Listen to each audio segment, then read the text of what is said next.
We got a 2006 Falcon with the no start cranks, but doesn't start. Let's see what it does.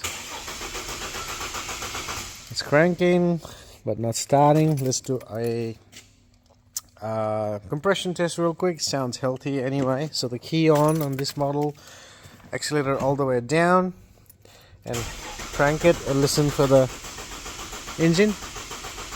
Engine sounds healthy to me. A little bit of starter bastard won't hurt in the intake. Let's crank it.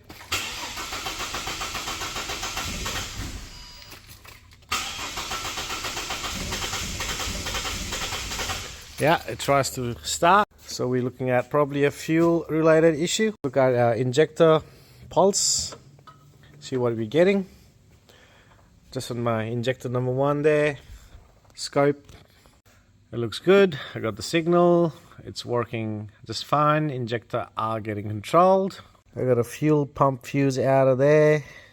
So I put my meter, current meter there. Let's see what sort of current is drawing this fuel pump. Key on. 3.5, 4 amps. Crank it.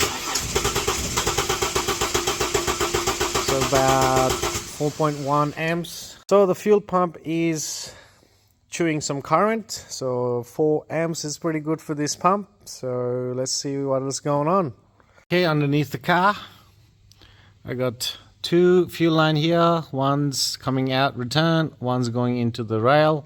So that is the rail. Just to verify it, there's your filter there. Just follow the pipe, and that one is the fuel inlet there. So when I took it off and I smell it, just smells like it's a little bit off, that fuel. And on the ground here I got a little bit of fuel. It's almost like it's got water in it, eh? Definitely does not smell very strong.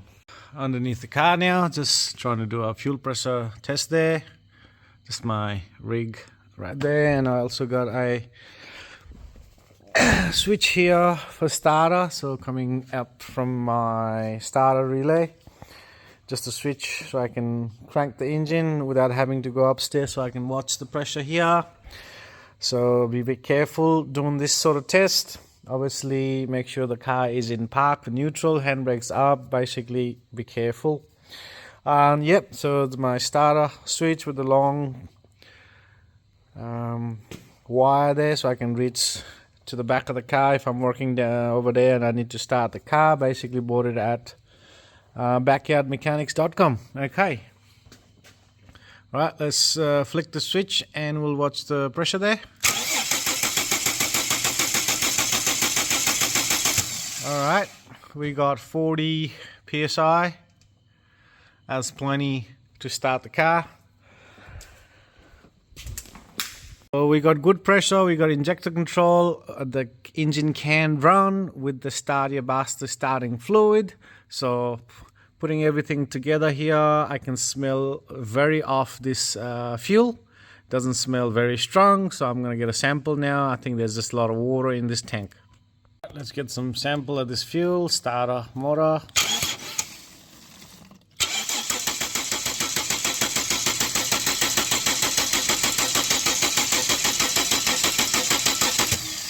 Alright, should be enough sample there. Alright, look at that. Look at that. That's a clever way. Put a screw underneath the fuel tank. Let's see if we can drain this fuel. That's a bit bizarre there. I don't know why someone would put a screw there, but oh, makes our life easy. That's all water there for you guys. Smells very watery. Alright. Alright. Look at that. Just put a light behind it. Okay. That's fuel. And that's water. Alright, smoke testing for leaks in the tank. Smoke out there. Just gotta be careful you don't put too much pressure in the tank, so just be careful of if that pressure start building. I just got the vent blocked off for now, so I'm watching the pressure.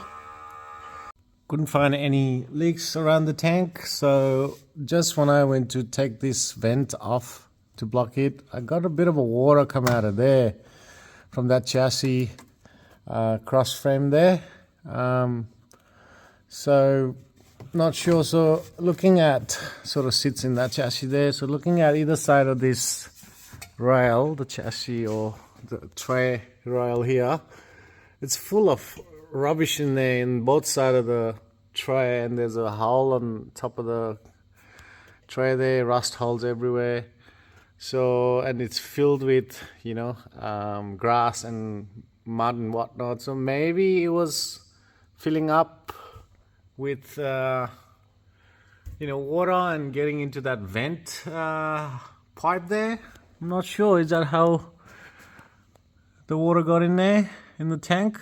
I'm not sure. Well, that will probably remain a mystery. At least we know there's no leak in the tank or the neck or fuel filter, you know, seal, fuel pump seal. So we'll probably just give it a clean, all that rubbish around that cross frame, and then put some new fuel and then go from there. This car does have a lot of rust everywhere, so that's a different problem. Right, let's put some fuel. I only got maybe a few liters there, so see if it starts. Alright, it's running. It's not happy, but you know, at least it tries to go. So we'll just put some more fuel, maybe recommend fuel filter, spark plugs even. I don't know the condition of the fuel pump in the tank, maybe rusted out, so we'll recommend a couple of things and then go from there. Yeah, so that's it. Thank you.